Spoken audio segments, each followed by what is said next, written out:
ആട്ടമെന്ന് പറയുന്ന സിനിമ അക്ഷരാർത്ഥത്തിൽ ആടിത്തിമിർക്കുകയായിരുന്നു നമ്മുടെ നാഷണൽ അവാർഡ് പ്രഖ്യാപന വേദിയിൽ എന്ന് പറഞ്ഞാൽ അത്ഭുതപ്പെടാനില്ല.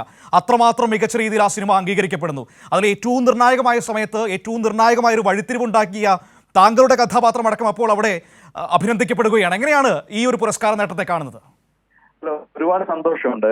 പ്രത്യേകം കൈയടി കൊടുക്കേണ്ടത് ആനന്ദ് ഏകർഷി എന്ന് പറയുന്ന റൈറ്ററിനും ഡയറക്ടറിനും തന്നെയാണ്. കാരണം അദ്ദേഹത്തിന്റെ മാത്രം സിനിമയാണ് എന്ന് വേണമെങ്കിൽ പറയാം. കാരണം ഈച്ച് ആൻഡ് എവറി ഏരിയ അത്രയധികം കൃത്യമായിട്ട് നമുക്ക് പറഞ്ഞു തരികയും അത്രയധികം ഈ സിനിമയെക്കുറിച്ച് സിനിമയോടുള്ള ഇഷ്ടം എല്ലാം കൊണ്ടും ഏറ്റവും ഈ സിനിമയെ മനസ്സിൽ ഫുൾ ഉണ്ടായിരുന്നു ആനന്ദിന്റെ.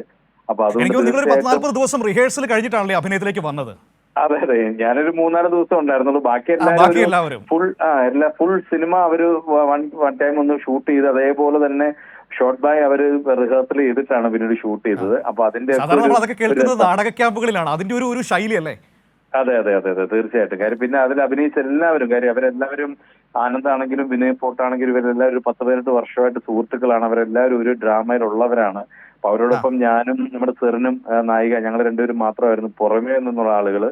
അപ്പൊ ഞങ്ങളെയും അവരൊപ്പം കൂട്ടി ഒരേപോലെ ഞങ്ങൾക്ക് ഫീൽ ചെയ്തു. അപ്പം എല്ലാവരോടും ഉള്ള പ്രത്യേകം എനിക്ക് തോന്നുന്നു ഷാജോൺ, നമ്മൾ ഈ ഇതുവരെ കണ്ടു പരിചയിച്ച ശീലങ്ങളിൽ നിന്നൊക്കെയുള്ള ഒരു മാറിയ കാഴ്ചപ്പാടായിരുന്നു ആ സിനിമയിൽ കാണാൻ കഴിഞ്ഞത്. കുറച്ച് ഒരു 10-13 കഥാപാത്രങ്ങൾ, അവരുടെ മനസ്സിലൂടെ രൂപപ്പെട്ടു വരുന്ന ഈ പ്രശ്നങ്ങളോടുള്ള പ്രതികരണങ്ങൾ, അങ്ങനെയൊക്കെ.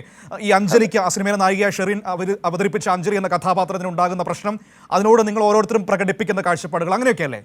അതെ അതെ, തീർച്ചയായും തീർച്ചയായും വളരെ ഡിഫറെന്റ് ആയിരുന്നു. നമ്മൾ ഈ സ്ക്രിപ്റ്റ് വായിച്ചു കഴിഞ്ഞപ്പോൾ തന്നെ ഈ ഒരു സംതിങ് ഡിഫറൻസ് നമുക്ക് ആ സിനിമയിൽ ഫീൽ ചെയ്തിരുന്നു. ഇതൊരു നല്ല സിനിമ ആയിരിക്കും എന്ന് നമ്മൾ ചില സ്ക്രിപ്റ്റുകൾ വായിക്കുമ്പോൾ നമുക്ക് തോന്നുമല്ലോ. അപ്പൊ എന്തായാലും അങ്ങനത്തെ ഒരു സിനിമയായിരുന്നു അത്.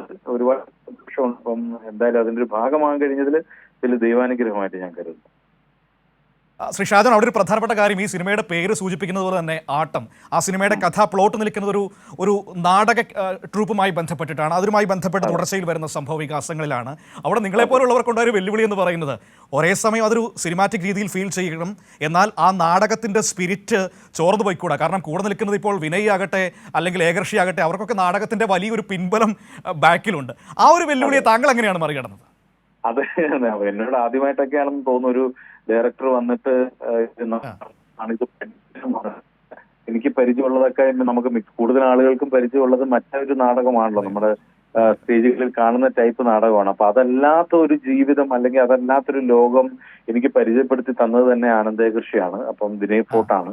അപ്പൊ അതുകൊണ്ട് തന്നെ ഞാൻ അവിടെ പോയി ഇവരുടെ ഈ പ്ലേ കണ്ടു, അവരോടൊപ്പം ഞാൻ റിഹേഴ്സൽ ചെയ്തു, ഞാനത് ഷൂട്ട് ചെയ്തെടുത്ത് വീട്ടിൽ വന്ന് പഠിച്ചു. അങ്ങനെ ഞാൻ കുറെ ഹോംവർക്ക് ചെയ്ത ഒരു സിനിമ കൂടിയാണിത്. അപ്പൊ അങ്ങനെ ഒരു പ്ലോട്ട് തന്നെ കൊണ്ടുവന്ന് നമ്മളോട് ഒരാളത് പറയുമ്പം നമുക്കൊരു ഫ്രഷ്നെസ് ഫീൽ ചെയ്യുമല്ലോ. നമ്മൾ അതുവരെ ചെയ്യുമ്പോഴുണ്ടാവുന്ന ഒരു സന്തോഷമുണ്ട്, ആ ഒരു സാറ്റിസ്ഫാക്ഷൻ ഉണ്ട്. അതായിരുന്നു തീർച്ചയായിട്ടും ആട്ടം എന്ന് പറയുന്നൊരു സിനിമ ചെയ്തപ്പം. തീർച്ചയായിട്ടും ഡ്രാമ ആക്ടേഴ്സ് ആണ്. അപ്പം അവരോടൊപ്പം ആ ഒരു വളരെ ഫ്രീ ആയിട്ട് ബിഹേവ് ചെയ്യാൻ പറ്റുമോ എന്ന് എനിക്കൊരു സംശയം ഉണ്ടായിരുന്നു. പക്ഷെ അതിനെന്നെ ആനന്ദ് സിനിമ കണ്ടിറങ്ങിയപ്പോൾ അസാധ്യമായിട്ടാണ് ഷാജോൺ അത് ചെയ്തു. പ്രത്യേകിച്ചും എനിക്ക് ഈ ക്ലൈമാക്സ് കണ്ട് സിനിമ നമ്മൾ ഈ കണ്ടിറങ്ങി കഴിഞ്ഞപ്പോൾ സത്യത്തിൽ ഇതിനകത്ത് വില്ലനാണോ, എന്നാൽ ഇത് എന്താണ് ആ ഒരു റോളിന്റെ ഒരു കനവെന്ന് ശരിക്കും മനസ്സിലാക്കിയെടുക്കാൻ കുറച്ച് ബുദ്ധിമുട്ടി. Thank you so much.